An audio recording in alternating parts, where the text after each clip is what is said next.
El otro día lo que vimos precisamente fue que dentro de nuestros espacios vectoriales euclideos, gracias a esa parte del producto escalar y del ángulo, podíamos definir ese concepto de perpendicularidad u ortogonalidad.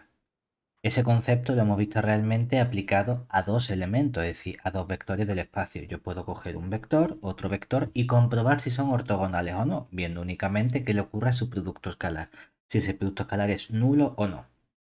La pregunta natural que nos hacemos es, ¿podríamos generalizar ese comportamiento a más vectores? Es decir, si yo tengo una estructura buena, que la que nos interesa es tener la estructura de un subespacio vectorial, como eso no deja de ser un conjunto formado por un montón de vectores que verifican ciertas propiedades que estén en ese espacio concreto, pues a ver si podemos definir también esa ortogonalidad o perpendicularidad en lugar de entre elementos entre los subespacios correspondientes. Que la generalización es bastante intuitiva, porque lo único que vamos a hacer es comprobar elemento a elemento que se mantenga esa buena propiedad. Es decir, vamos aquí con nuestra definición, ¿qué sería? Vamos a coger, por un lado, nuestro V con su producto escalar, con esta notación ahora, un espacio vectorial euclídeo, que en nuestro contexto ya hemos dicho que es sobre el conjunto de los reales. Y vamos a coger un cierto U y un cierto W contenidos en V, pero que no van a ser simplemente conjuntos, van a ser subespacios vectoriales. Entonces, diremos que esos subespacios U y W son ortogonales,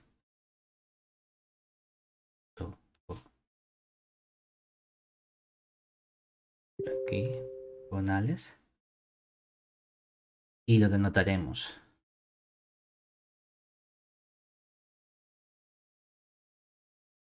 por, y la misma notación que hemos utilizado nosotros a la hora de hacerlo con vectores, es decir, que nuestro U, línea horizontal, línea vertical, con el W, sí, lo que ocurre es que mantenemos esa ortogonalidad elemento a elemento, es decir, si el vector U es perpendicular a cualquier vector W, sea cual sea el vector U que cojamos del subespacio vectorial U, y sea cual sea el vector W que cojamos de nuestro subespacio W.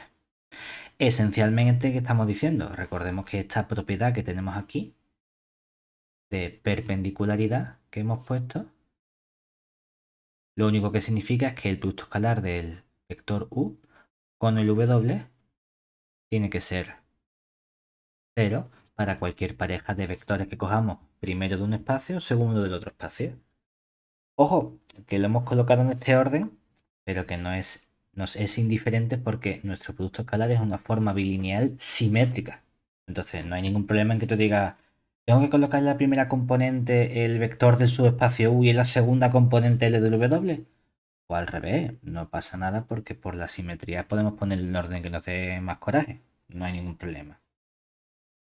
Claro, este es un buen comportamiento que tenemos para subespacios vectoriales, es decir, dentro del espacio grande tenemos un subconjunto que sigue manteniendo esa buena estructura vectorial, no la hemos perdido. Pero si recuerdas lo que hemos hecho cuando hemos trabajado con subespacios, hemos visto que había un modo de no tener esa buena estructura, sino de crearla. Es decir, lo ideal para nosotros es yo tengo mi espacio vectorial y construyo algo más chico, pero que sigue manteniendo las buenas propiedades de linealidad. Pero había un modo de, dentro del espacio vectorial, coger un subconjunto que no tiene por qué ser un subespacio, pueden faltarle cosas. Como lo que nos interesa es esa buena estructura, ¿qué hacemos nosotros? Coño, vamos a añadir las cosas que nos faltan. Y a ese vamos a añadir las cosas que nos faltan, es lo que hemos llamado el subespacio generado por nuestro conjunto de vectores. Entonces, Igual que puedo no tener esa buena estructura, pero ampliar el conjunto para tener un subespacio vectorial, con la ortogonalidad podríamos plantearnos lo mismo. Es decir, hemos definido un concepto de ortogonalidad vector a vector. Cuando mantengo una buena estructura vectorial, también lo tengo. ¿Es necesario realmente tener esa buena estructura vectorial para estudiar ortogonalidad? En realidad. Por lo tanto, podemos plantearnos, si yo te doy un conjunto de vectores, dime qué cosas son ortogonales o perpendiculares a ese conjunto de vectores, aunque ese conjunto no tenga esa estructura vectorial. ¿Qué vamos a hacer nosotros? Extender ese concepto, es decir, definición. Vamos a coger ahora un conjunto arbitrario, es decir, sean lado nuestro V con el producto escalar, espacio vectorial euclídeo, y vamos a coger un S contenido en V, o vacío, nada que hacer, pero un S que sea simplemente un subconjunto. Este S no tiene por qué tener estructura vectorial. ¿Vale? ¿Y qué vamos a hacer? Vamos a quedarnos con todas las cosas que sean ortogonales a nuestro elemento S. Es decir, definimos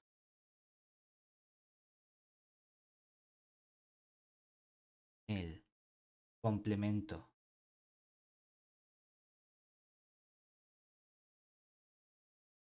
ortogonal, que va a ser un subconjunto que llamamos S de ortogonalidad como exponente, y lo vamos a definir como todos aquellos vectores V de nuestro espacio vectorial V, tales que lo que queremos es que esos vectores V sean ortogonales a, vamos a poner S rayita, a todos los vectores del conjunto S, es decir, para todo S del conjunto S mayor. Ojo, la diferencia fundamental es que, aunque S no es o puede no ser un subespacio vectorial, lo que nosotros estamos construyendo sí que es un subespacio vectorial. ¿Sí? ¿Nota?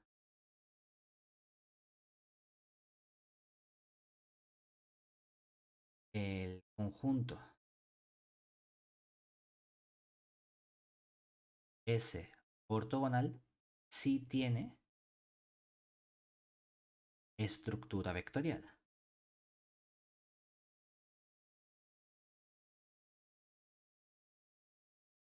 ¿Qué teníamos que hacer para probar que eso efectivamente tiene estructura vectorial? Que si cojo dos elementos cualquiera de este conjunto, la combinación sigue estando en el conjunto. Bueno, pues vamos a verlo. Es decir, en efecto,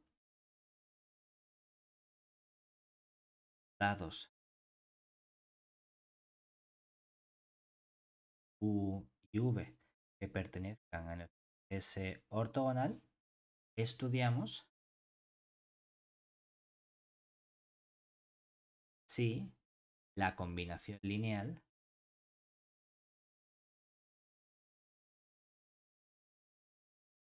formada por, cogíamos lambda, ¿verdad? Está en ese ortogonal. Para lo cual, ¿qué teníamos que hacer? Algo está en ese conjunto, ese ortogonal, sí y solo si el producto escalar con todo elemento de S es cero. O sea que yo tengo que coger el producto escalar de este nuevo elemento, lambda u, más mu por v, y hacer el producto escalar con cualquier elemento S de nuestro conjunto S. Ah, pero ¿qué ocurre? Que el producto escalar es una forma bilineal. En particular, es lineal en la primera componente, porque hemos puesto esta combinación en la primera componente.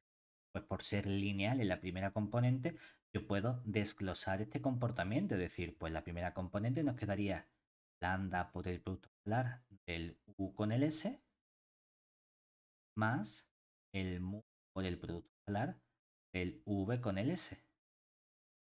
Claro, pero ¿qué ocurre? El vector U lo hemos cogido del complemento ortogonal, lo cual significa que por definición este U tiene producto escalar nulo con todo elemento del conjunto S, o sea que esto es cero. Pero el vector V también lo hemos cogido del del complemento ortogonal, por lo tanto este producto escalar también es cero. Es decir, todo esto nos da cero, sea cual sea el S del conjunto S y para cualquiera lambda y mu escalares reales y vectores U y V cojamos de nuestro S ortogonal. O sea que efectivamente este elemento está en el S ortogonal y por lo tanto sí que tenemos una estructura vectorial en este subconjunto complemento ortogonal. ¿Qué vamos a hacer entonces? Tratar de pensar qué relación tiene esto con la forma de generar, porque hemos dicho, si yo cojo un conjunto S, el conjunto S puedo convertirlo en un espacio vectorial como haciendo el conjunto generador. Pero acabamos de ver que si cojo el conjunto S, también puedo convertirlo algo relacionado en un espacio vectorial mediante ese complemento ortogonal, aunque tengan estructuras diferentes. Bueno, pues vemos una relación. ¿Cuál es la relación? Nota, dado nuestro S contenido en V, que sea un subconjunto no vacío, observamos las siguientes propiedades. Lo podríamos poner también como una proposición, pero como son propiedades muy que pensamos.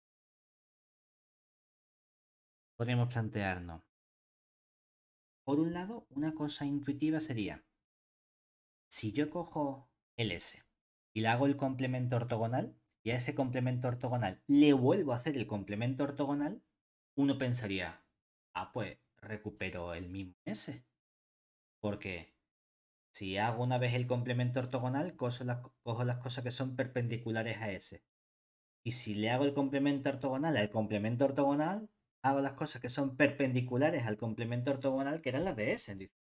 Claro, como vuelvo para atrás, una operación aquí que nos diría, en principio, nos gustaría poner aquí un igual, ¿verdad? Y decir, esto es igual a, cojo el S, le hago el complemento ortogonal y a todo eso le vuelvo a hacer el complemento ortogonal, ¿verdad? Problema, eso no es cierto. ¿Por qué? Lo de la izquierda, el conjunto S, tiene simplemente una estructura de conjunto, tiene estructura vectorial. Mientras que lo de la derecha sí que tiene una estructura vectorial. Entonces, ¿aquí qué obtenemos? Esto no es exactamente igual. Esto está contenido. Si queremos una igualdad entre esas cosas, sí que teníamos que poner entonces que el espacio generado por el conjunto S, eso sí es justamente igual al complemento ortogonal del complemento ortogonal.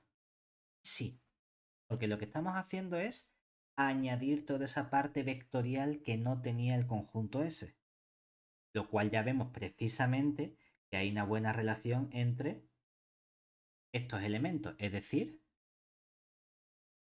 si yo quiero decir y coger aquí este S ortogonal, esto va a ser igual que, como esto tiene una estructura de espacio vectorial, no puedo coger el conjunto S, pero es lo mismo que si cojo el S, lo convierto en un espacio vectorial y ahí ya le hago el complemento ortogonal.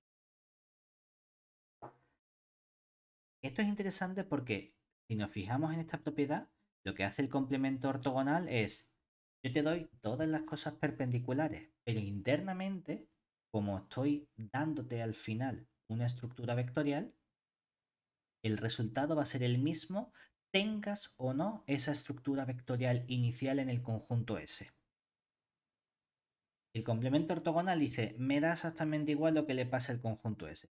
¿Que tu conjunto S es simplemente un conjunto? No te preocupes, yo hago cosas perpendiculares y lo que te devuelvo es una estructura vectorial. ¿Que tu conjunto S tiene estructura vectorial? Genial. Lo que yo te devuelvo es también una estructura vectorial perpendicular a lo que tú me habías dado. Pero no me estoy dejando cosas por el camino ni estoy añadiendo cosas extras. Lo que sí ocurre es que el complemento ortogonal es capaz de intuir la estructura vectorial que tendría ese S para hacer todas esas operaciones posteriores. Claro, lo ideal es tener esa estructura vectorial y ya está. No hay ningún problema. Pero que no es necesario porque al fin de cuentas, ¿qué solemos hacer nosotros? Cuando tenemos un espacio vectorial que tiene infinitos elementos, infinitos vectores, no trabajamos con esos infinitos elementos. Nosotros lo que hacemos es vamos a obtener los elementos importantes, una base. Pero una base es un conjunto y hacemos todas las operaciones, todos los elementos que estudiamos con esa base. Pues esto es lo que está haciendo justamente el complemento ortogonal. Te está diciendo, pues cuando tengas un espacio vectorial, no te preocupes. Para calcular complementos ortogonales no hace falta que te pongas a estudiar todos los infinitos vectores del subespacio vectorial. Con que tú identifiques la base, que es la que mantiene la información del subespacio, y eso es un conjunto, me haces el complemento ortogonal de ese conjunto especial. Y el resultado va a ser el mismo aquí. Hacer el complemento ortogonal de la base es lo mismo que hacer el complemento ortogonal de todo el espacio vectorial. Ah, pues perfecto. Entonces, por eso es importante trabajar con las bases y saber sacar bases, que es lo que hemos estado haciendo en álgebra lineal 1. Así obtenemos justamente la misma información. Ojo, y no solo eso, que quien lo hace con bases tampoco hace falta que tengas independencia lineal, porque el complemento ortogonal dice que tú me das cosas de más. Yo las ignoro. Yo con que tenga algo que genere en realidad tu conjunto, que es lo que estamos haciendo aquí, es suficiente. Y que podemos mejorar esas propiedades. Siguiente resultado.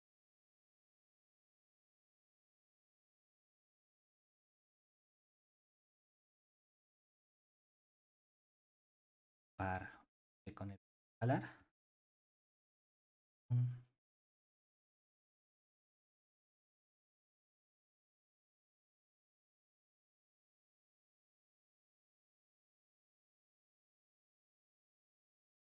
Entonces,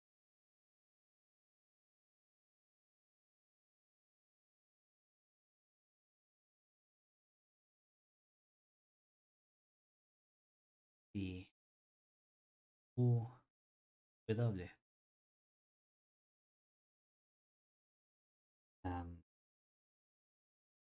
espacios vectoriales,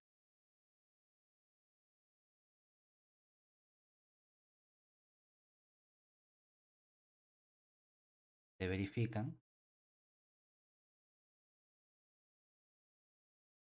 Por un lado, nosotros cuando trabajamos con espacios vectoriales lo que nos interesa normalmente es coger la base o coger algo que genere esos espacios. Es decir, pues si resulta que el espacio U está generado por unos vectores U sub 1, U sub 2, hasta un cierto U sub K, ojo, que no hace falta que sean independientes, que si son independientes mejor, pero que si incluso genera y dice, es que he repetido cosas y no me da cuenta, no pasa nada.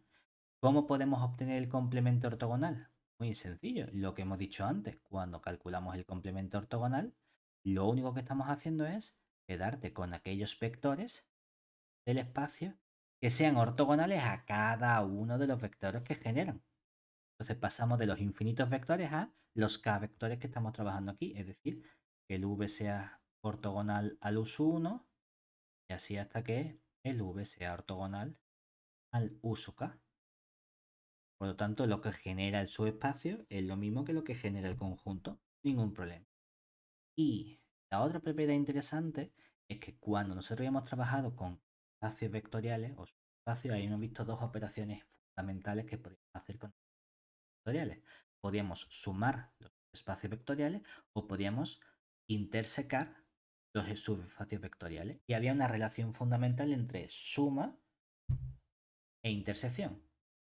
Sobre todo a la hora de la dimensión de esos espacios, es decir, la dimensión de la suma a la dimensión La intersección nos daba siempre la dimensión de un espacio más el otro. Estaban completamente relacionados. Podríamos plantearnos lo mismo. Oye, ¿qué ocurre cuando nosotros queremos sumar o intersecar espacios vectoriales y incluimos esta operación de complemento ortogonal? ¿Se mantienen? ¿Cambian las operaciones? Podemos pensar en este complemento ortogonal como una especie de complementario de esos conjuntos. Es decir, si yo cojo la suma de u con w y hacemos el complemento ortogonal de esos elementos, es cierto que vamos a obtener el complemento ortogonal del u, que vamos a obtener el complemento ortogonal del w, pero la suma la convertimos en una intersección. Del mismo modo, si cogemos el u y hacemos la intersección con el w, y a eso le hacemos el complemento ortogonal, vamos a obtener el complemento ortogonal del u más el complemento ortogonal del w. Que lo deducimos de esta operación porque ¿qué está ocurriendo?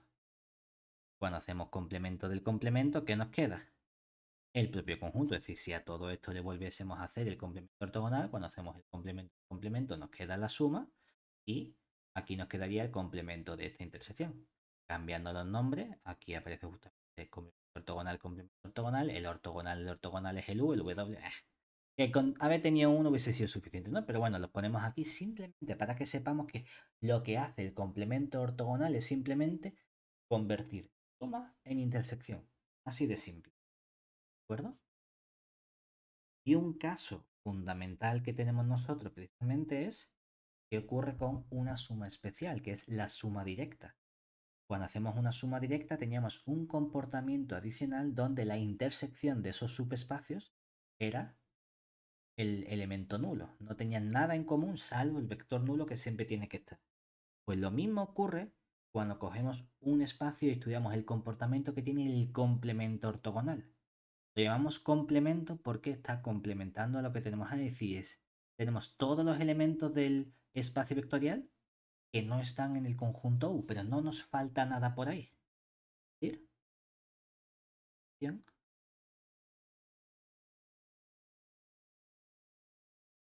Para eso sí es necesario, ojo, que tengamos una estructura vectorial, es decir, sean V un espacio euclídeo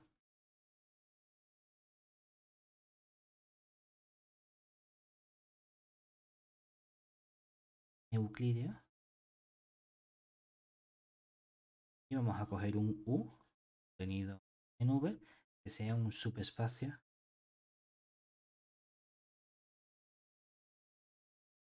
vectorial.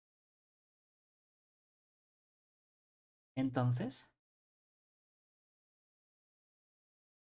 cuando nosotros cogemos el espacio U y le sumamos el espacio U ortogonal, esta intersección es nula. Por lo tanto, la suma que tenemos aquí de estos dos espacios es una suma directa. Pero no solo tenemos una suma directa, sino que además no nos dejamos ningún vector por el camino. Es decir, la suma de estos dos espacios nos proporciona todo el espacio vectorial V. Esto tiene consecuencias muy interesantes, porque entonces, gracias a eso, nosotros podemos descomponer todo vector V como una parte del espacio U y una parte del complemento ortogonal. Es decir, nota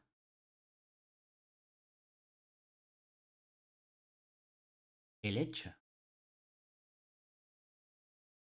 de poder expresar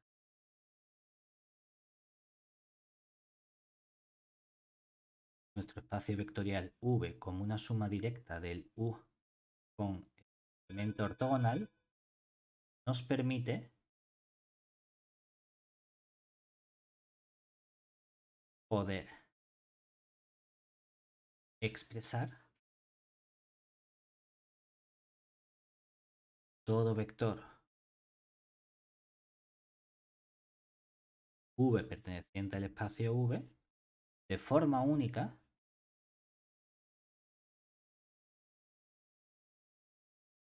como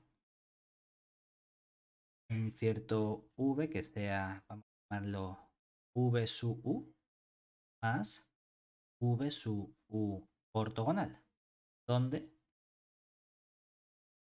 el elemento v sub u pertenece al subespacio u y el elemento v sub u ortogonal pertenece al conjunto u ortogonal. Es decir, nosotros siempre podemos separar, descomponer, por así decirlo, todo vector u en algo que tenga una parte en este conjunto u y algo que tenga una parte en el complemento ortogonal. Pero está genial porque no solo estás separando el vector v en dos partes, que ya lo podíamos hacer antes. Tengo una suma directa de dos subespacios u y w. La suma directa te dice puedes separar de forma única en algo que está en el u y algo que está en el w. No hay ningún problema. Es que aquí estamos cogiendo un W muy concreto, el complemento ortogonal, lo cual significa que tenemos una propiedad adicional. Y es que el producto escalar de esas dos partes en las que separamos nos da cero. ¿Sí? Con el producto escalar del V sub y del V sub U ortogonal igual a cero. Vamos, que es simplemente una propiedad adicional sobre esas dos partes. Antes a lo mejor las partes tenían un comportamiento que en me, ahora tenemos un mejor comportamiento de perpendicularidad entre esos elementos. Y si recuerdas, cuando nosotros descomponíamos todo espacio vectorial V en suma directa de un cierto U y un cierto W, había cosas que podíamos hacer con las aplicaciones. Una cosa que podíamos hacer era proyectar sobre cada uno de esos espacios vectoriales. Es decir, si yo cojo el vector v y lo descompongo en una parte que está en un subespacio vectorial y otra parte que está en otro, a lo mejor puedo decir, me quiero quedar solo con lo que está en el primero o solo con lo que está en el segundo. Y siempre que tengamos una suma directa, de forma natural tenemos dos proyecciones sobre cada uno de esos subespacios vectoriales. Aquí tenemos lo mismo, tenemos dos subespacios vectoriales, el U y el complemento ortogonal. Por lo tanto, podemos plantearnos estudiar la correspondiente proyección sobre el U o la proyección sobre el complemento ortogonal. Es decir, vamos a hablar nosotros entonces de lo que sería la proyección ortogonal, que es algo que realmente ya hemos hablado de proyecciones previamente. El apellido ortogonal es porque estamos trabajando con ese complemento ortogonal. ¿Sí? Dados V ya nuestro espacio vectorial idea espacio U con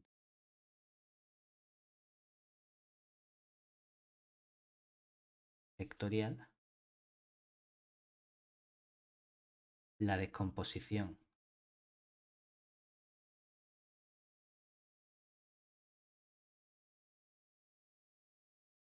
V igual a U suma directa con el complemento ortogonal nos permite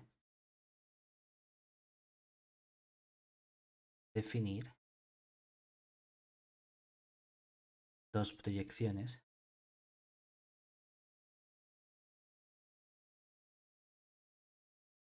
de forma natural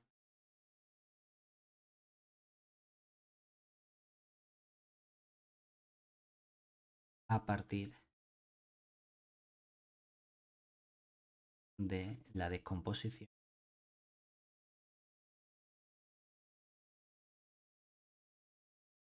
de nuestro vector V en ese V sub más el V sub U ortogonal. ¿Cuáles son esas dos proyecciones? Podemos llamarlas I U, que va. Puedes poner si quieres de V a V, o puedes especificar aquí un poquito más y decir, en realidad yo sé que no va todo V, en realidad sé que va al subespacio U. Bueno, todo depende si quieres hablar de subjetividad, inyectividad o propiedades similares.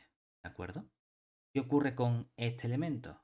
toma un vector v y lo que nos devuelve es el pi sub u del vector v como la parte v que está en el u. O así de fácil. Es decir, la proyección me dice, me quedo con la parte que está en el u. Mientras que tengo otra aplicación, proyección natural, su u ortogonal, que va del v en el v. ¿Y qué hace? A cada vector v nos devuelve el pi sub u ortogonal de v y lo definimos como la parte que está en el u ortogonal. Normalmente a nosotros nos gusta trabajar con proyecciones como aplicaciones sobreyectivas. ¿Qué ocurre?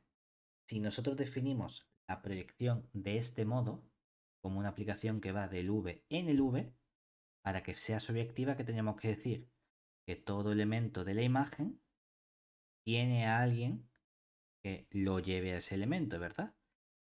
Claro, justamente si esto solo me está devolviendo cosas que están en u, porque todo este elemento está siempre en el u, todo lo que esté fuera del u no lo puedo conseguir.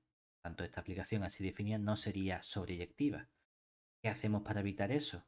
En lugar de poner como imagen el v, cogemos como imagen el u.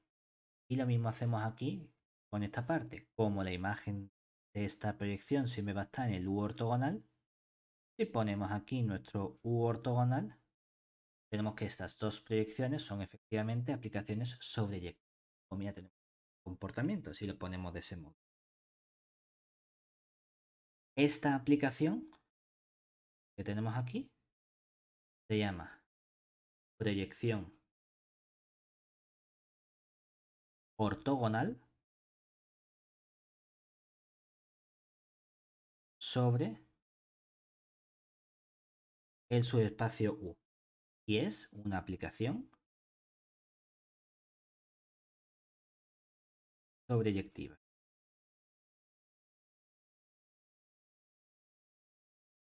Y del mismo modo, esta aplicación que tenemos aquí es la proyección ortogonal, pero sobre el U ortogonal. Y es también, definida de este modo, una aplicación sobreyectiva.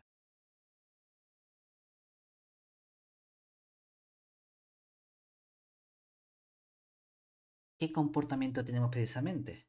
Estas proyecciones, por la parte de ser una proyección, ya sabemos en realidad que tenemos un buen comportamiento de las proyecciones. ¿Qué buen comportamiento tenemos de las proyecciones? Había dos elementos fundamentales en las proyecciones, la base y la dirección. ¿Qué hace la proyección sobre el conjunto U? Tiene base el espacio vectorial U y tiene dirección el espacio vectorial U complementario. ¿Qué hace la otra proyección? Justamente lo contrario, tiene como base al complemento ortogonal y tiene como dirección al complemento ortogonal del complemento ortogonal, que como son espacios vectoriales, es el propio U. Perfecto. ¿Qué ocurría con estas bases? ¿Cómo definíamos esos elementos? Justamente en función de qué ocurre con el núcleo y qué ocurre con la imagen. ¿Sí? Recordemos que cuando estudiamos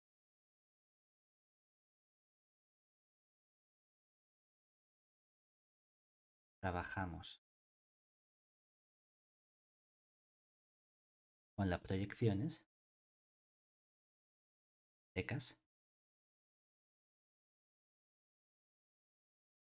que si nosotros queremos trabajar justamente con lo que sería la imagen de esa aplicación proyección y su, ¿eso que nos da?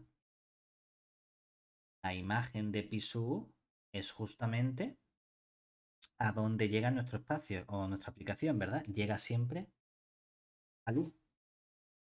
¿Qué ocurría con el núcleo de la aplicación pi sub u. Nos da precisamente el espacio u ortogonal. Esto también lo podemos relacionar con este subespacio u, sería justamente el núcleo de la proyección sobre el u menos la aplicación identidad sobre nuestro espacio v. ¿Qué ocurre entonces? Que podemos relacionar los elementos, es decir, lo que hemos visto precisamente es que luego, gracias a las dos proyecciones naturales,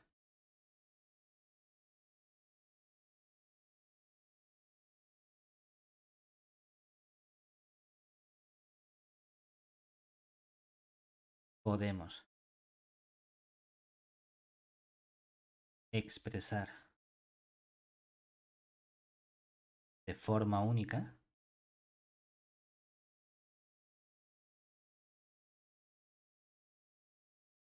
todo vector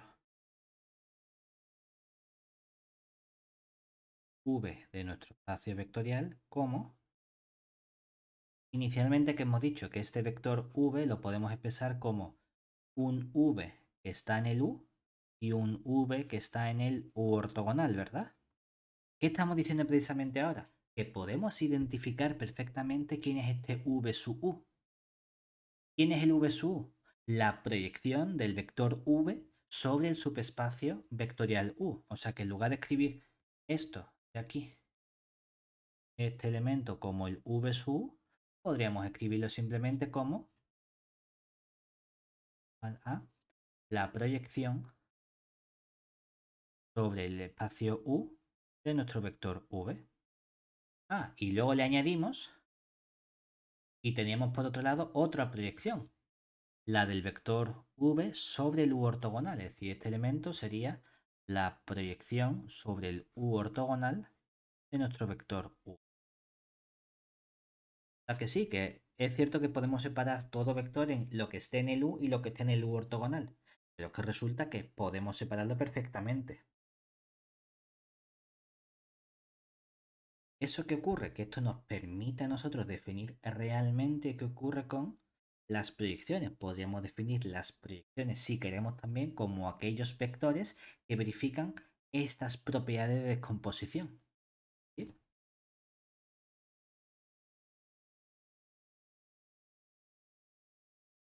Podríamos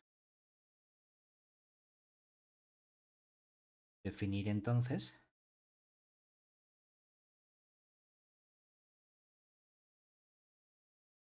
de forma alternativa la proyección del vector v perteneciente a v sobre el subespacio vectorial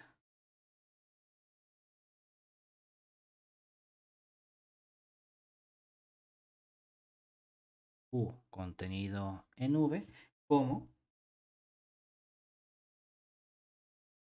el único vector, que el vector lo hemos llamado pi sub u de v,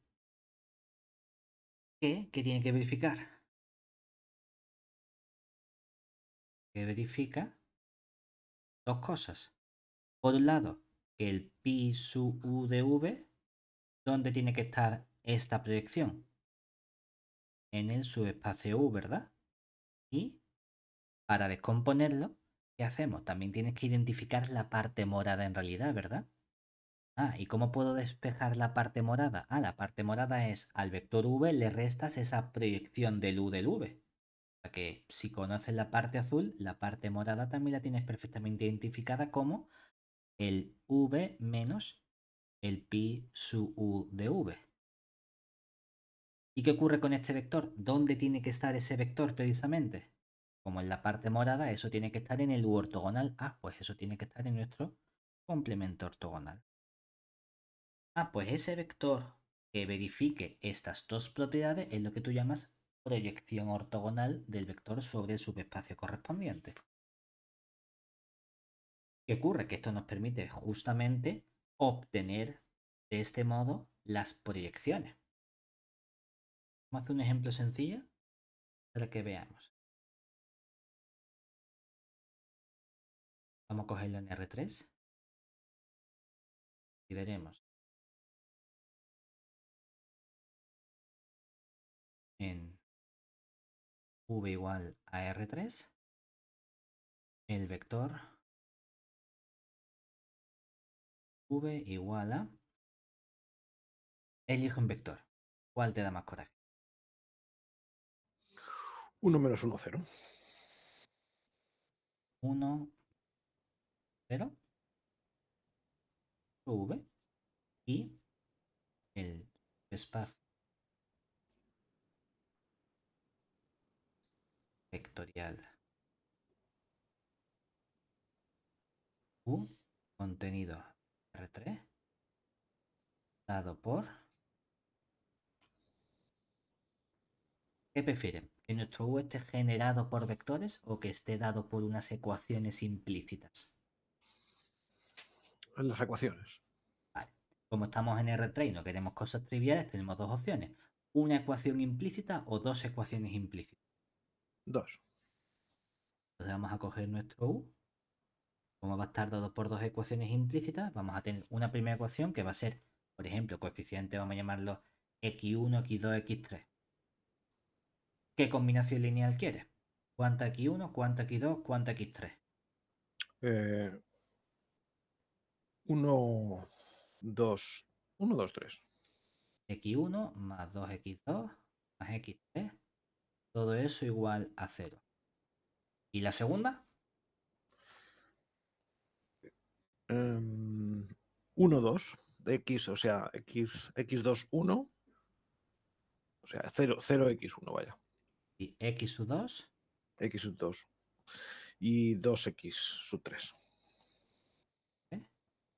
Igual a 0. Aquí, fíjate, ya tenemos mucha información porque como es cosa sencilla, significa que estamos en R3. Mi espacio U tiene dos ecuaciones implícitas independientes, por lo tanto sé calcular la dimensión del espacio como la dimensión del total menos el número de ecuaciones implícitas independientes. 3 menos 2, 1, o sea que mi espacio vectorial U va a estar formado por un único vector. Vamos a sacar esa base del espacio vectorial U. Observemos. Trivialmente que la dimensión de nuestro espacio U es 3 menos 2 igual a 1. Y para obtener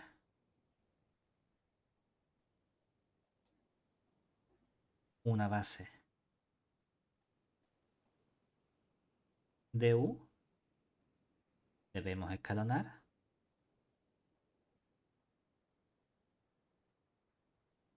lo que habíamos llamado la matriz de coeficiente de las ecuaciones, ¿verdad? Que yo había llamado M, había puesto una tilde a todo lo que fuese coeficiente y su espacio U, que sería coger justamente primera fila los coeficientes de la primera ecuación, 1, 2, 3, segunda fila, 0, 1, 2.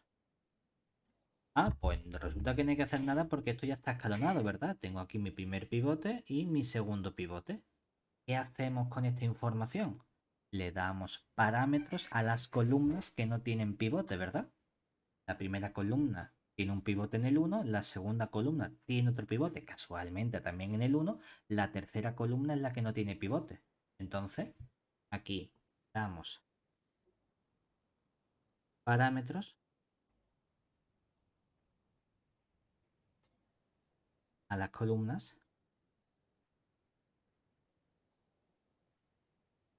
sin pivote. Diríamos nuestro x sub 3, llamo por ejemplo alfa. Despejo el siguiente pivote, el x sub 2. Paso el x3 restando sería menos 2x3, pero como x3 es alfa sería menos 2 alfa. Y entonces despejo el x1, ¿verdad? ¿Y qué nos quedaría? El x2 pasa restando, sería menos 2x2, pero como x2 es menos 2 alfa, menos 2 por menos 2 sería 4 alfa. El x3 pasa restando como menos 3x3, pero es alfa, o sea que nos queda 4 alfa menos 3 alfa, x1 vale alfa para cualquier alfa real. Esto, lo que hemos obtenido son realmente lo que llamamos unas ecuaciones paramétricas. Tengo identificado cada componente del vector x1, x2, x3 del u con base a un único parámetro. Ningún problema. Yo no quiero tener todos. Yo quiero tener una base. Vamos a darle al alfa un valor que sea linealmente independiente. Hombre, es que cuando hay un parámetro es fácil. No le des el cero. Porque si tienes el 0, es cierto que obtengo un vector del espacio vectorial U, que es el 0, 0, 0, pero no sirve para la base. A partir de ahí, cualquier valor. El 1, el menos 7, el pi raíz de 15, lo que más coraje te dé. En este caso, como el x1 es un alfa, pues empezar con un número sencillo que es el 1 y podremos decir, pues aquí una base de U sería coger B caligráfica de U formado por, le damos al alfa el valor 1 y nos queda la x1 que vale 1, la x2 vale menos 2 alfa, o sea, sería menos 2, y la x3 vale alfa, nos quedaría también 1. ¡Ey! Mira qué bien, ya tengo la base de mi espacio. ¿Qué hacemos ahora? Si yo quiero hacer la proyección del vector u sobre el espacio del vector v sobre el subespacio vectorial u, necesito tener información del complemento ortogonal. ¿Cómo obtengo el complemento ortogonal? Nosotros sabemos que el complemento ortogonal es suma directa con el espacio u.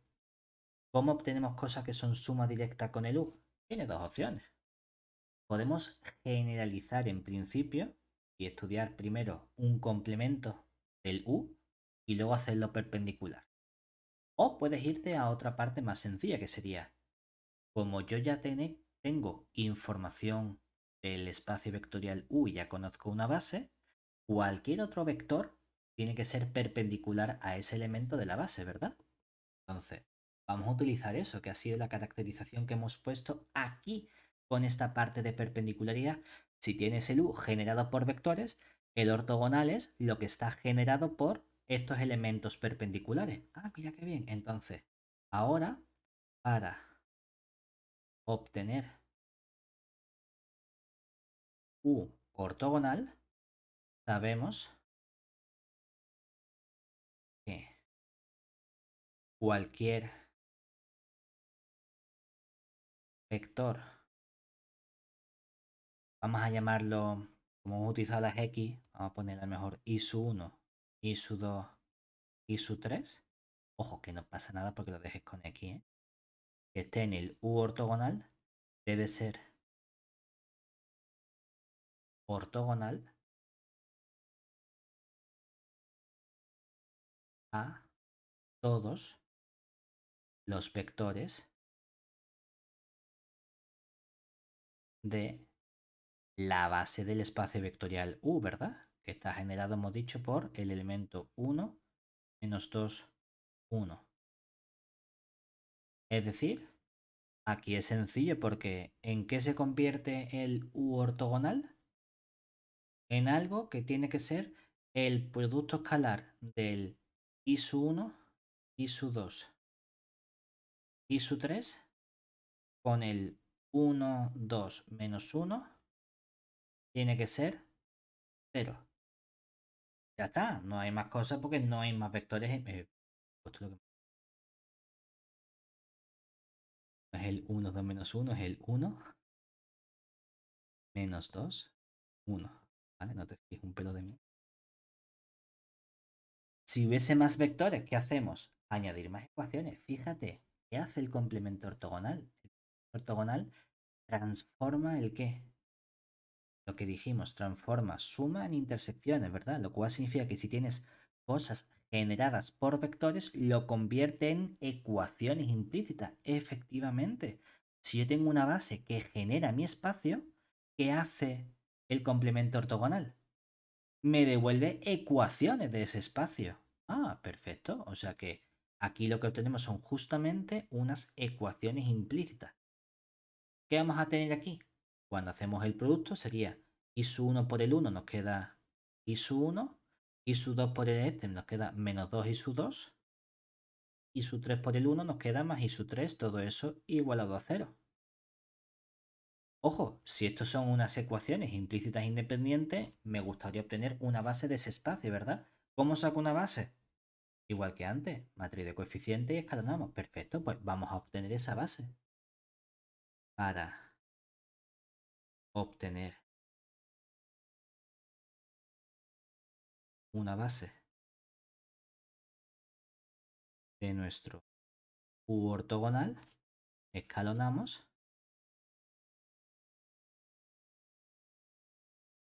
¿Qué ocurre con la matriz de coeficientes M tilde del U ortogonal? Es que es una matriz muy tontorrona porque nos queda solamente el 1 menos 2, 1. Esto ya está escalonado. Solo tiene un escalón.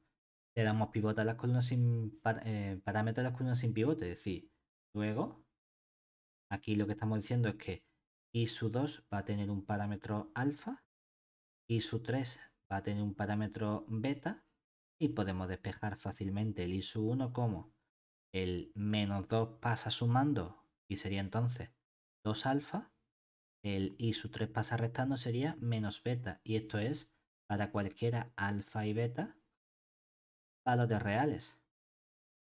Nosotros queremos obtener una base. Bueno, pues una base de nuestro espacio U ortogonal sería B de U ortogonal, la formada por, vamos a darle ahora valores linealmente independientes a estos elementos. Ya tú puedes coger igual, mientras sean independientes, los valores que te dé la gana. Que lo más habitual es 1, 0, 0, 1. Si las cosas sean más o menos bonitas, si no las puedes cambiar. Si cogemos, por ejemplo, alfa igual a 1, beta igual a 0, aquí nos quedaría 2 menos 0, que sería primer elemento 2, segunda componente el 1 del alfa, tercera componente el 0 del beta. Oye, y ahora me apetece coger el 0, 1. Que lo puedes hacer. Es que si cojo el 0, 1, la componente nos queda un menos 1. Yo para eso prefiero darle a beta el valor menos 1 y entonces nos quedaría la primera componente 0 menos menos 1, que sería 1. Segunda componente es el alfa, que es 0. Y la tercera componente es el beta, que es menos 1. Pero ojo, que eso son manías personales mías, que si tengo negativo no me gusta que el primer elemento sea negativo. Prefiero si hay negativo que sea el último. Más me da, o otro. Pero es capricho mío. Ya tenemos las dos bases, que significa que ahora podemos descomponer el vector u en cada una de esas dos bases, ¿verdad? ¿Cómo tomamos coordenadas respecto de una base? Cogemos la base, colocamos luego el vector y escalonamos esa matriz hasta obtener la identidad. Ah, pues ya lo podemos hacer, es decir, una vez que tenemos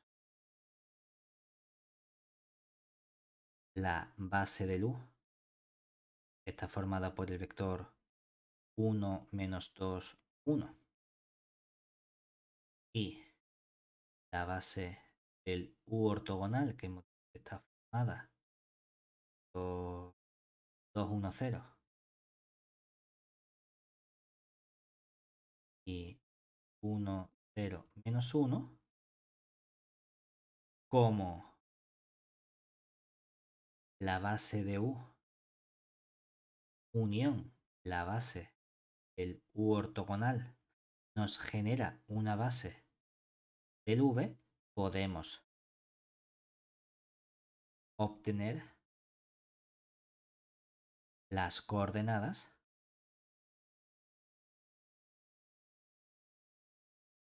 de nuestro vector inicial v, vector 1 menos 1, 0.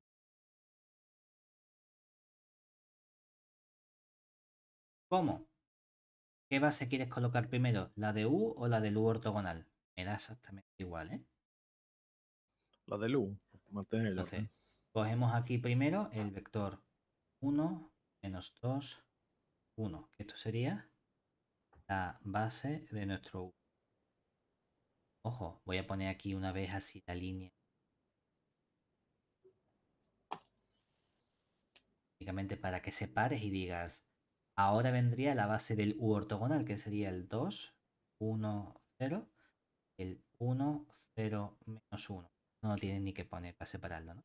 Para que tengo por un lado una base y por otro lado la otra. Y ahora, la línea que sí me gusta marcar es la que separa los vectores a los cuales le voy a calcular las coordenadas. Para no confundirme con columnas si hubiese 4, 5, yo qué sé. Ahora ponemos el vector v, que sería el 1. ¿Qué tenemos que hacer? Escalonar hasta obtener aquí la matriz identidad. Bueno, esto parece más o menos sencillo, ¿verdad? Porque tengo un menos 2, entonces a la segunda fila, ¿cómo lo hacemos? F2 y luego una flechita. Sí. F2 y luego la F3 la cambio en F3 menos F. Añadir. Y ahora nos quedaría, ya vamos a quitar los colores. Bueno, quedaría la primera como 1, la segunda como hemos sumado dos veces, queda aquí un 0 y la tercera como hemos restado nos queda un 0. Luego tendría. Venimos ahora con la siguiente. Esta la hemos dejado exactamente igual, ¿verdad? Como hemos multiplicado por 2 y sumado, multiplico por 2 y sumo, nos queda en total un 5. Multiplico por 2 y sumo, nos queda aquí un 2. La última la restamos. A 0 le resto 2, nos queda un menos 2. Menos 1 le resto 1, nos queda otro menos 2. Ya nos queda la última. Y aquí este 1 se queda igual. A este multiplicamos por 2 y sumamos, que sería un 1. A este restamos, que sería un menos 1, ¿verdad? Venga, primera columna lista. Vamos a seguir haciendo operaciones ahora con esta parte de aquí. ¿Qué podemos hacer más o menos que sea bonito? Vamos a hacerlo hacia atrás. Es decir, a la segunda, lo que vamos a hacer va a ser sumarle dos veces la tercera. Simplemente para evitar a lo mejor tener fracciones. ¿Qué hacemos de este modo?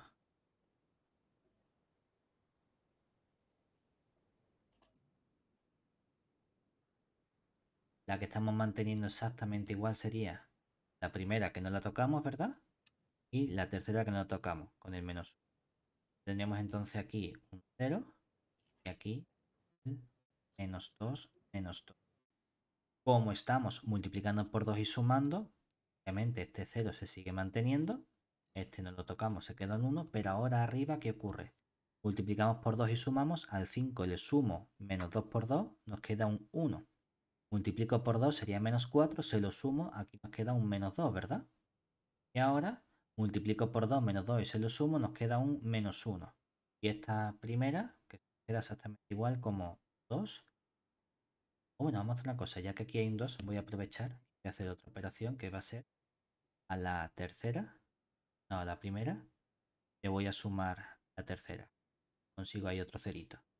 Cual significa que esto lo cambio, entonces, como tengo un 2 y le sumo este menos 2, se me queda un 0. Y como tengo un 1 y le sumo el menos 2, me queda un menos 1. Como tengo un 1 y le sumo el menos 1, me queda un 0.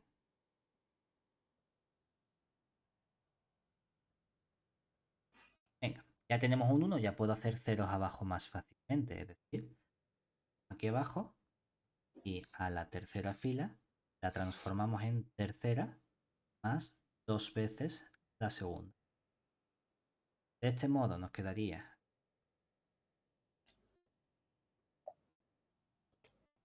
la primera no la tocamos, sería un 0, la segunda no la tocamos, sería un menos 1. Y tendríamos ahora la parte azul, sería tocamos, el 0 no lo tocamos, este 0 sigue siendo 0 seguro. La parte morada, esta no la tocamos, la segunda no la tocamos. Y como multiplicamos por 2 y sumamos, aquí nos queda un 0. Multiplicamos por 2 y sumamos, nos queda un menos 6. Multiplicamos por 2 y sumamos, nos queda un menos 3, ¿verdad? Ahora ya sí es impepinable tener fracciones. Es decir, ya tenemos que hacer a la tercera, la cambiamos por menos un sexto de la tercera. Y entonces, ¿qué va a quedar?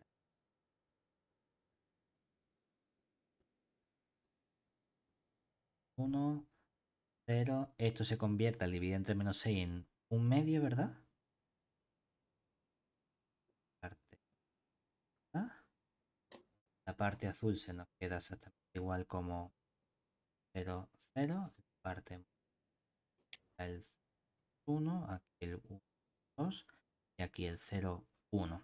Y ahora ya podemos arreglarlo todo hacia arriba, ¿verdad? Y diríamos, a la primera fila la transformamos en primera más tercera. A la segunda fila la transformamos en segunda más 2 veces la tercera. Y ya nos queda entonces parte. Este un medio no lo tocamos. Como sumo arriba 0 más un medio nos queda un medio. Como multiplico por 2 y se lo sumo arriba nos queda 0. ¿No? Mira. Y ahora la parte azul se nos queda igual 1, 0, 0. Luego tendríamos la parte que separamos y la parte morada que nos quedaría. Esto sería todavía el 0, 1. Aquí hemos sumado para que nos quede un 0, 0 y aquí lo hemos hecho para que nos quede un 1, 0, ¿verdad? Ya hemos conseguido aquí nuestra matriz identidad. ¿Qué significa entonces? Que la descomposición que tenemos a la derecha es la descomposición en la parte del U y del U ortogonal. ¿Qué descomposición? Tenemos que seguir la misma estructura, la misma posición que tenemos. Es decir, esto se corresponde con la columna 1, 0, 0.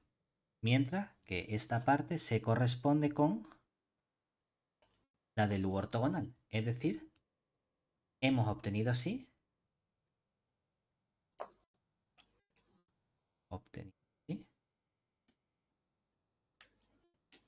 que nuestro vector v, que era el vector 1 menos 1, 0, se descompone como un coeficiente que es el coeficiente 1 medio por el vector de la base del u, que el vector de la base del u es el 1 menos 2, 1. 1, 2, 1. Más las componentes del u ortogonal, que sería 0 y 1 medio. 0 por el primer vector, que es el 2, 1, 0. Más el 1 medio por el 1, 0 menos 1.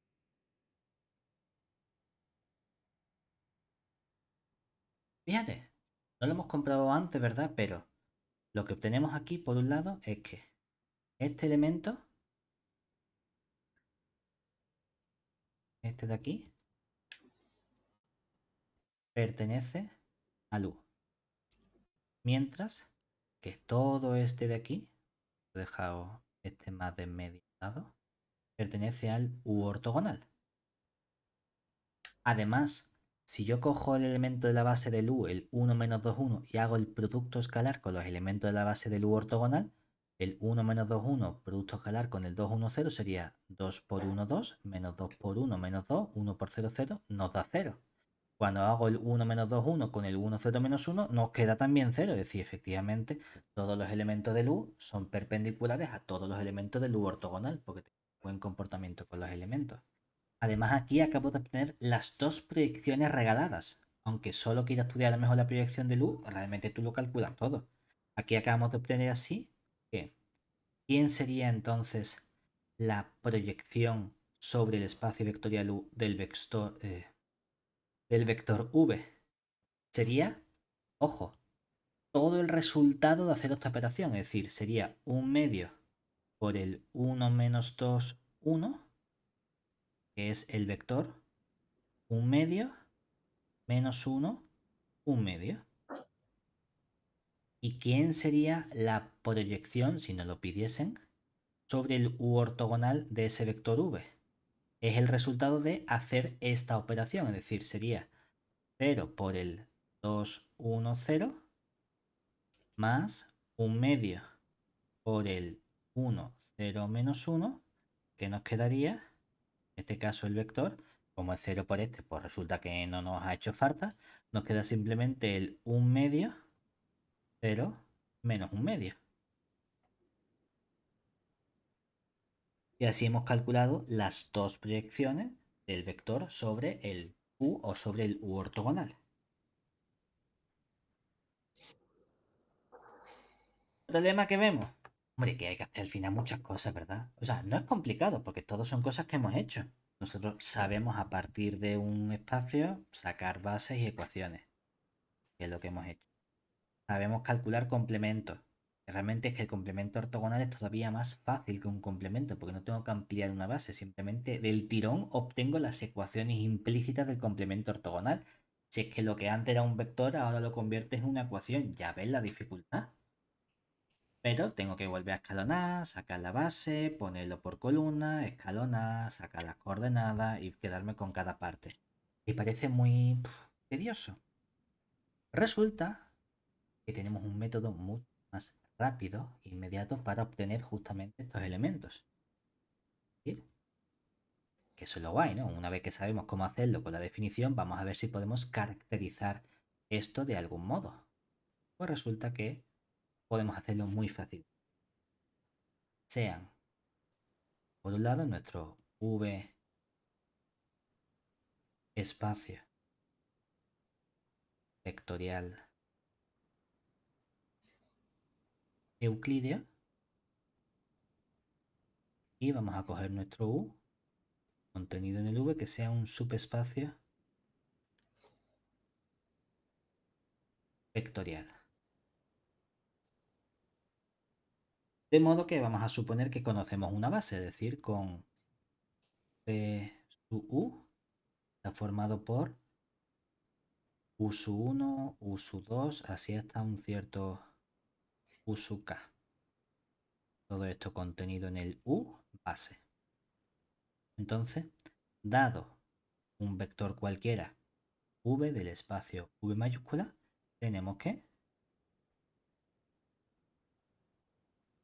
si nosotros queremos calcular justamente la proyección sobre el subespacio u del vector v, lo único que tenemos que hacer es coger cada elemento de la base y hacer el producto escalar con el vector correspondiente. Es decir, será producto escalar del v con el u, u1, entre la norma del u sub 1 cuadrado por el vector u sub 1 más, y hasta el último, escalar del v con el u sub k entre forma del u k al cuadrado por el correspondiente vector u sub k.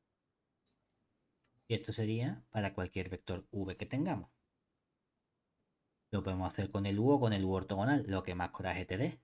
Es decir, son justamente esos coeficientes de Fourier asociados a la base que habíamos obtenido. Vamos a comprobarlo con el ejemplo que hemos hecho antes. Es decir, ejemplo,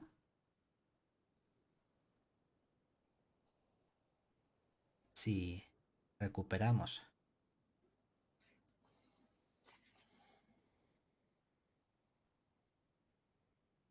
los datos del ejemplo anterior,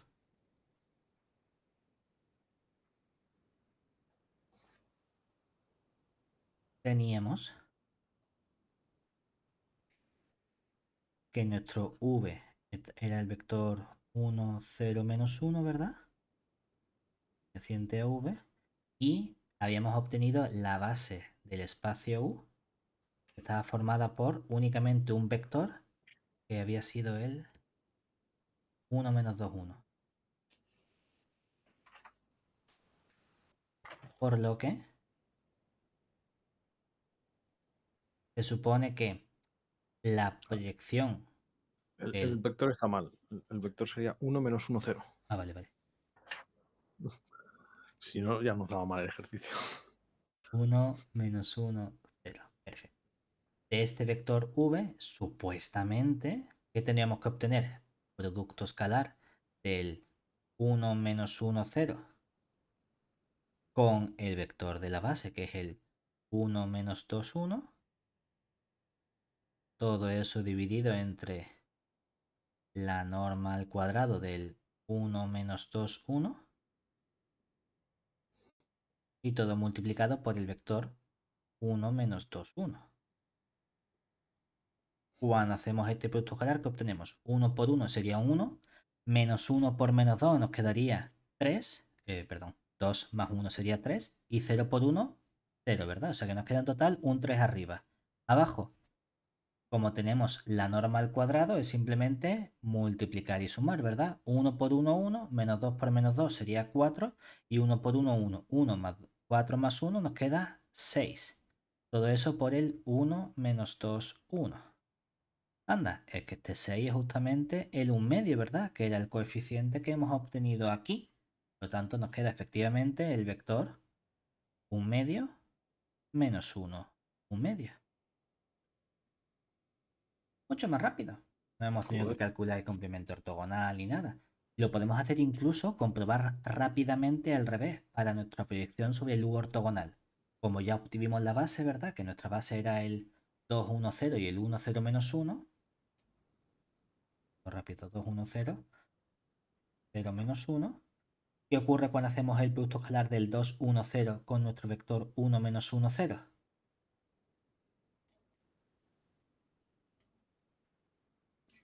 ¿Qué nos quedaría? Estaba copiando, me he Así. perdido. Vamos, simplemente que lo podemos hacer, lo que quiero decir es que lo podemos hacer igual con el complemento ortogonal, hacer el producto escalar y dividir entre la norma y nos queda exactamente la misma Lo opción que mismo, hemos claro. hecho antes. Es decir, obtenemos aquí exactamente el mismo comportamiento. No hay ningún problema. Vale. Aunque aquí...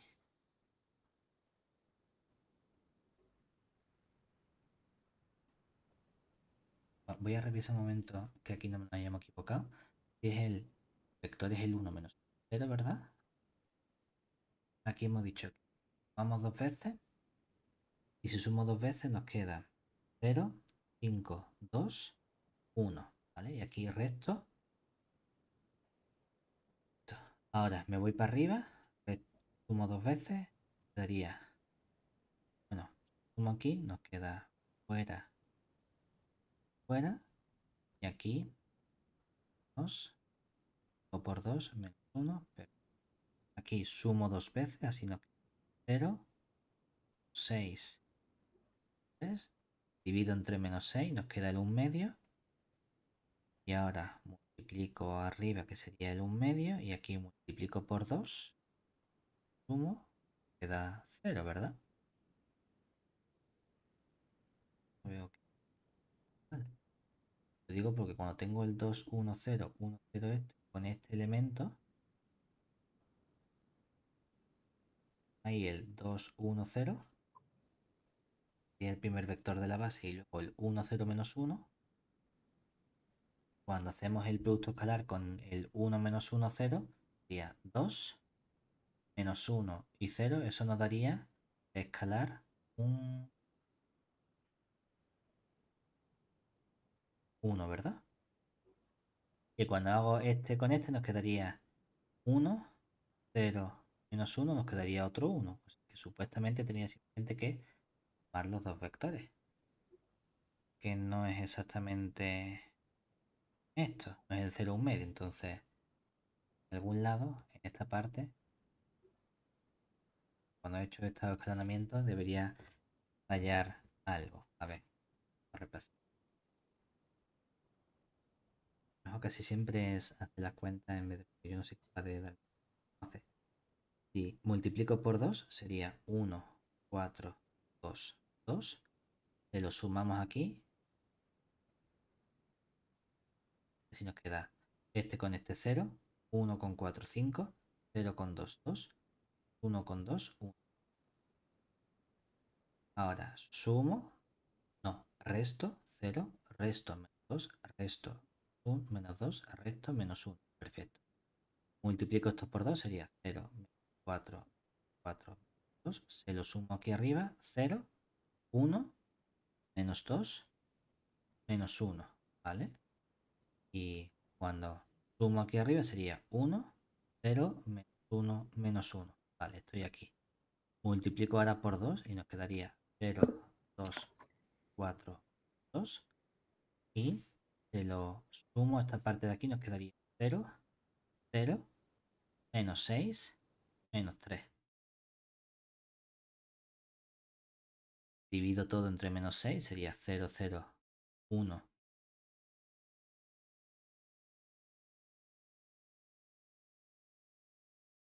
Que aquí nos queda el 1 medio.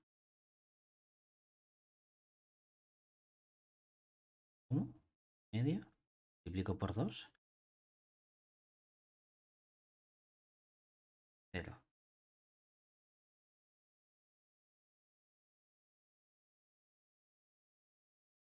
Obviamente esto sí nos queda el 0, 1 medio y aquí el 1 medio.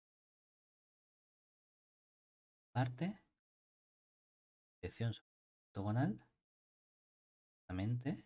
Este es el vector 1, 1 y hemos cogido la base, ya que se era el 1 menos 1, 0. 1 menos 1, 0. Escalar con el 2, 1, 0 entre la norma del 2, 1, 0 cuadrado por el acá ya. Y ahí nos queda el otro que sería el 1, 0 menos 1, el producto 1, 1 menos 0, ¿sí? La norma 1 dado por el 1, 0 menos 1. Entonces, esta parte, cuenta que nos queda, hemos dicho 2 menos 1 sería 1 arriba, pero abajo nos queda 2 al cuadrado más 1 sería 5. Mientras que aquí nos queda 1, 0, 0, nos queda un 1. Y abajo nos queda un 2, ¿verdad? Por el 1, 0, menos.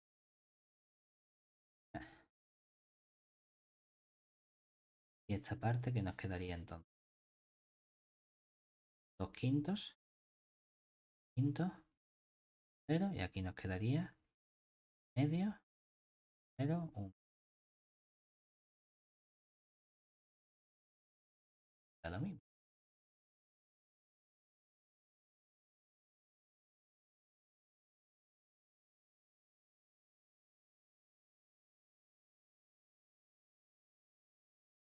Esta parte nos quedar cuando nosotros descomponemos esto, ¿verdad? Si sumo estos dos vectores, la suma sería 1 medio con 1 medio, nos queda 1, menos 1 con 0 nos queda menos 1, y 1 medio con un menos 1 medio nos queda 0. Lo hemos descompuesto y esta parte está en el U y esta parte está en el U ortogonal. Perfecto. Esto lo hemos hecho bien, que nos han quedado aquí coeficientes. Ah, vale. Hay un fallo ahí. Es que no he puesto yo bien aquí este resultado. Es un subespacio vectorial con esta base, pero esta base necesito que tenga una propiedad adicional. No puede ser una base cualquiera. Necesito que sea una base ortogonal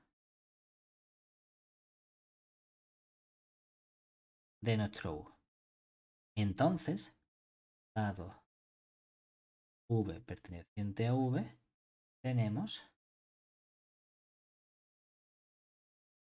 fallo mío.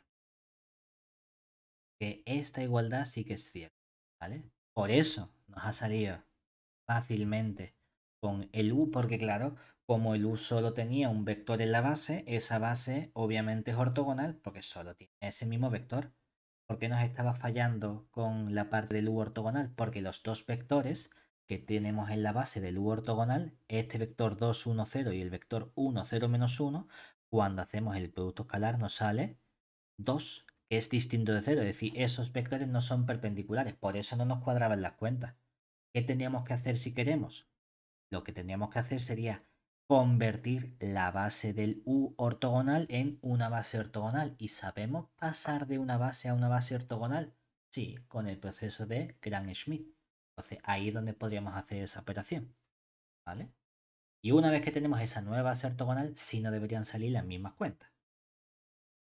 Comprobarlo. Como P de U ortogonal formada por los vectores. Primero, ¿cuál?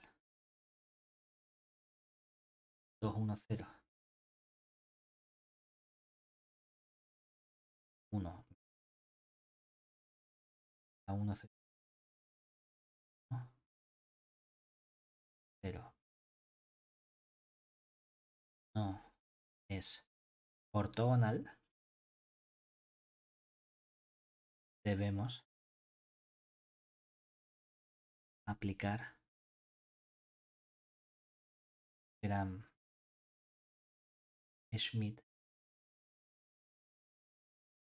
primero. Entonces lo habíamos llamado una base, llamamos S1, creo. S1 que sería el mismo vector 2, 1, 0. Y ahora el SU2, ¿quién sería?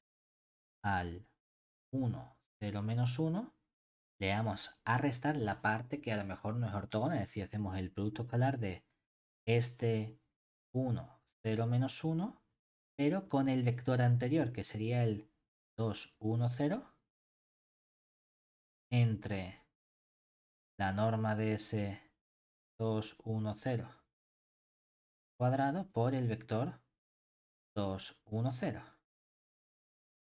¿Qué nos quedaría esto? Sería el 1, 0, menos 1. Le restamos. El producto escalar sería 0, 0. Nos quedaría aquí arriba 2. Aquí abajo nos quedaría un 5 por el 2, 1, 0.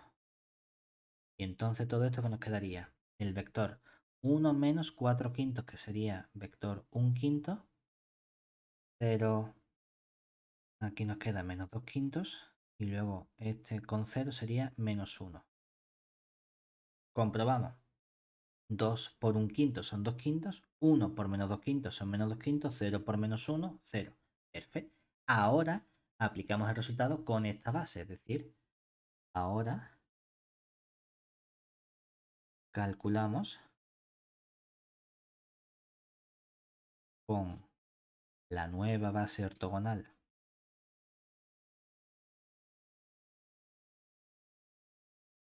formada por los vectores que serían el 2, 1, 0 y el 1 quinto menos 2 quintos menos 1 de nuestro espacio U ortogonal.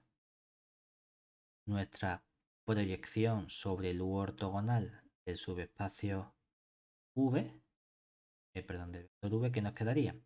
Ahora sí sería el producto escalar del vector S1, del 2, 1, 0, con el vector, ¿vector cuál era? El 1 menos 1, 0, entre la norma del 2, 1, 0 al cuadrado por el vector 2, 1, 0, más el producto escalar del nuevo vector de la base, que sería 1 quinto menos 2 quintos menos 1, con el vector v, que es el 1 menos 1, 0. Y aquí dividimos entre la norma de este 1 quinto menos 2 quintos menos 1, todo eso al cuadrado, por este 1 quinto menos 2 quintos menos 1. A ver si no me equivoco ahora con ninguna cuenta. Nos quedaría entonces aquí. Este producto escalar sería 2 menos 1, nos queda en total un 1. Dividimos abajo la norma al cuadrado, que sería un 5, por el vector 2, 1, 0. Y ahora aquí este producto escalar nos quedaría 1 quinto por 1 menos 2 quintos por menos 1. Nos queda en total aquí arriba 3 quintos. Abajo obtendríamos un quinto al cuadrado, que es 1 partido 25, más esto que sería 4 partido 25, más el 1 que nos quedaría... Esto sería 5 partido 25, que esto es lo mismo que un quinto, más un quinto son 6 quintos, ¿verdad?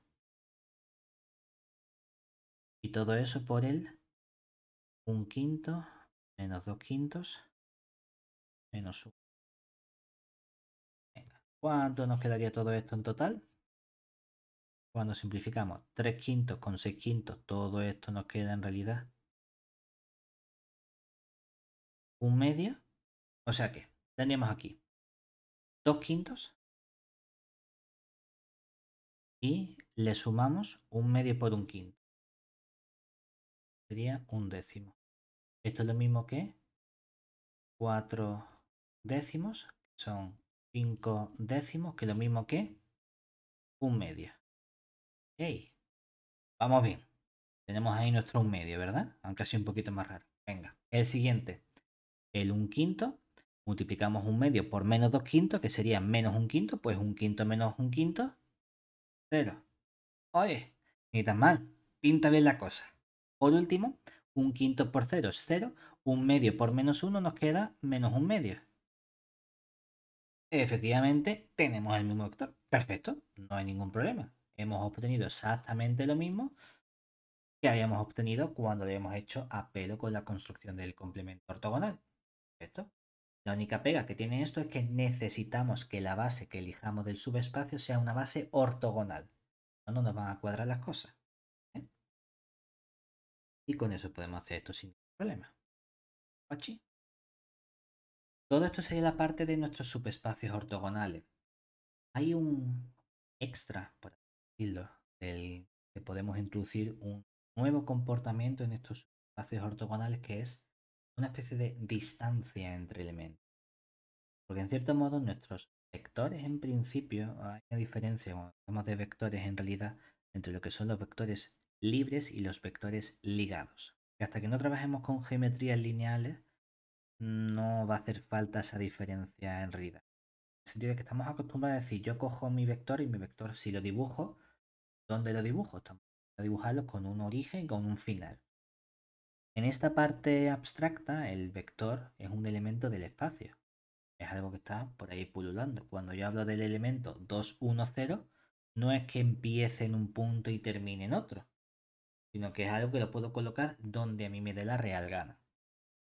Entonces, de algún modo, de esas cosas que están por ahí donde nos dé la gana, podríamos tratar de plantearnos qué distancia separa esos elementos.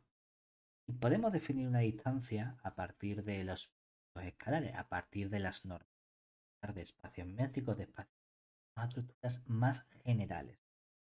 Aquí la única parte importante es que esta proyección que definimos sobre los subespacios es en realidad un concepto súper potente que trabajamos más adelante en distintas estructuras. En general, si uno tiene un conjunto, uno puede plantearse un problema de decir, bueno, vamos a ver cuáles son los elementos que están más cerca de ese conjunto de uno dado. En general, resolver ese problema es un problema bastante complicado y muchas veces no tiene solución. Cuando nuestros conjuntos son conjuntos,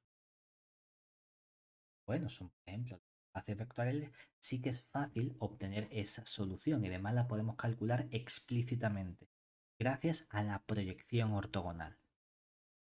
Es decir, por hablar un poquito de esa parte, nota, dado nuestro v con su escalar, va a ser un espacio vectorial euclídeo, podríamos definir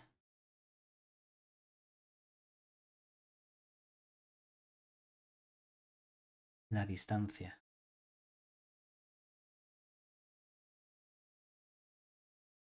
entre dos vectores u y v tendentes al v, como, puedes decir, pues mira, nuestra distancia del elemento u a v o viceversa, va a ser simplemente la norma del u menos v o del v menos u. No nos afecta. Del mismo modo,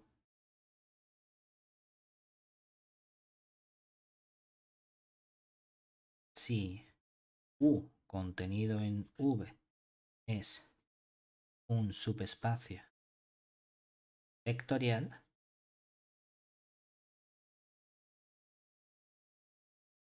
podríamos definir la distancia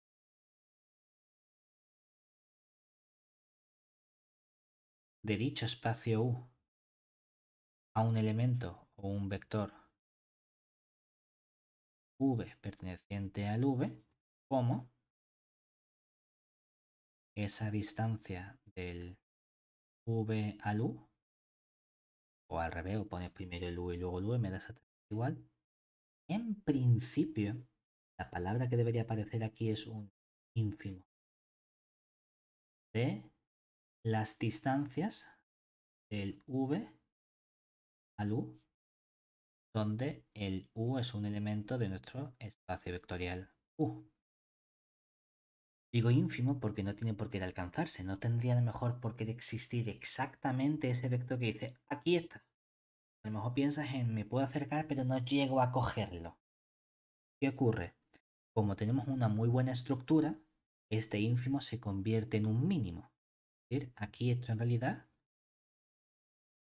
por ser bueno el subespacio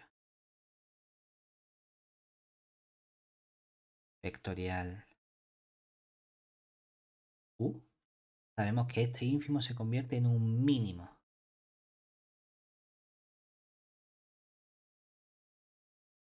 Donde el u pertenece al u. Pero que sea un mínimo lo que significa es que hay un vector u que es el que me proporciona esa mejor distancia. Es decir, como el mínimo se alcanza en un cierto, vamos a ponerle u asterisco, que ya veremos quién es. Eso significa que esta distancia es justamente la distancia del v, ese cierto u asterisco. Hay una parte súper tocha la rama de la matemática que consiste en estudiar estos problemas de optimización. Vamos a minimizar la distancia de un elemento a un cierto conjunto. A ver si lo podemos minimizar. A ver si puedo encontrar exactamente cuál es el elemento que está más cerca. Explícitamente podemos hacerlos en estos espacios. Decir, oye, el u asterisco es este. Y te lo puedo construir exactamente. Cuando los espacios son un poquito más raros, los conjuntos no tienen esas buenas propiedades, no es sencillo construirlo. En esta parte, en esta asignatura, simplemente para que lo sepamos, como tenemos muy buen comportamiento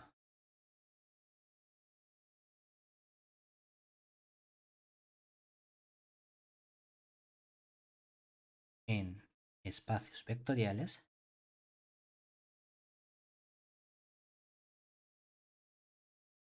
podemos obtener explícitamente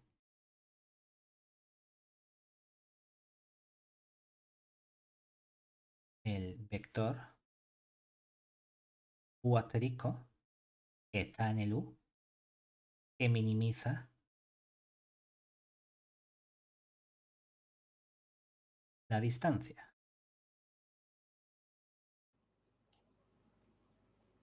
siendo el u asterisco justamente la proyección sobre el espacio u del vector v. Es decir, la proyección que hace coge el vector v y me da la parte del v que está en el espacio vectorial u. ¿Qué estamos diciendo? Que esa proyección del v sobre el u me está dando el vector del espacio u que está lo más cerca posible de nuestro vector v. ¿De acuerdo? De acuerdo. En efecto, ¿por qué minimiza?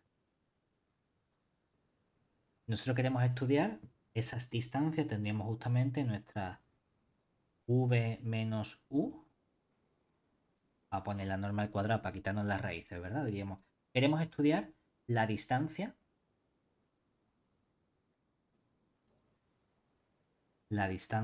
del v con cierto u al cuadrado va a ser justamente la norma del v menos u, todo eso al cuadrado. Lo que podemos hacer es meter esa proyección, es decir, cojo el v, le resto la proyección y para que sea lo mismo tengo que sumarle la proyección. No hay ningún problema.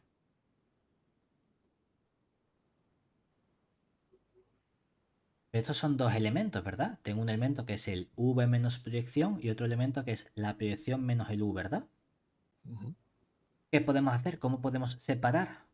Con esa fórmula que vimos de como identidad notable, diciendo es el cuadrado de uno, el cuadrado del otro, pero ese doble del primero por el segundo es un doble producto escalar. Ah, bueno, no hay problema, lo puedo poner, ¿verdad? Esto sería la norma del elemento v menos proyección sobre el u del v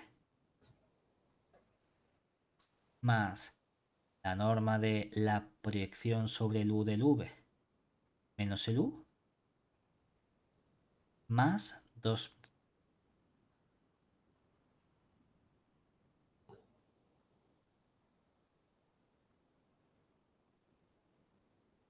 más 2 veces el producto escalar del v menos proyección del u del v con la proyección sobre el u del v menos u.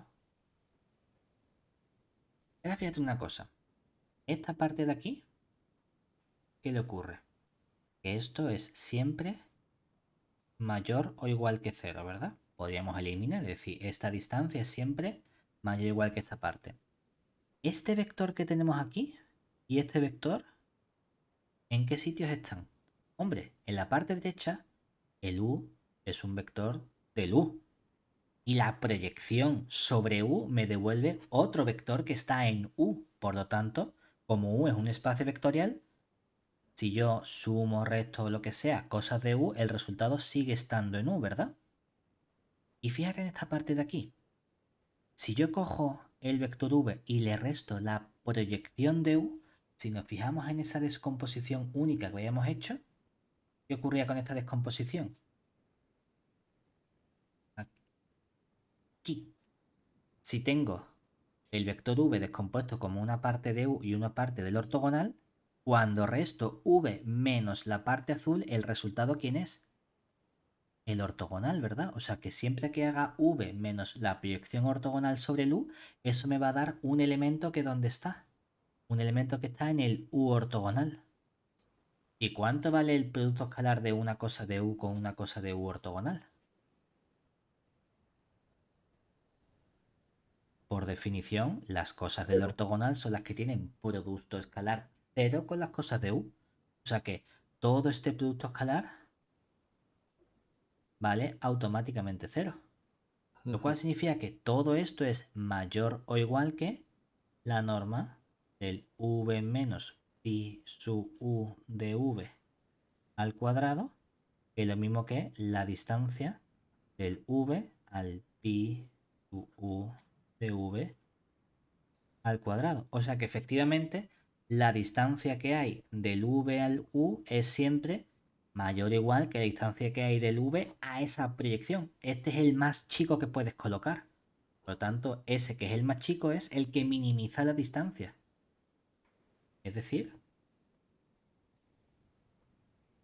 hemos obtenido que, como las distancias son cantidades positivas, podemos quitar los cuadrados y tenemos que la distancia del v al pi sub u de v es menor o igual que la distancia del v al u